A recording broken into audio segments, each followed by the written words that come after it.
Hello everyone, want to log out from ChatGPT? I have got you covered. First, open the ChatGPT app. Once you are on the main screen, tap on the two horizontal line at the top left corner.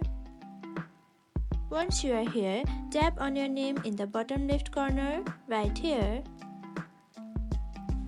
Scroll down and you will see log out option right here. Tap on it. And just like that, you are logged out of your ChatGPT account. It's that simple. Logging out ensures your account is secure, especially if you are using a shared device. And that's it, you have successfully logged out of ChatGPT. Thanks for watching. If this video was helpful, don't forget to like, comment, and subscribe for more tips and tricks.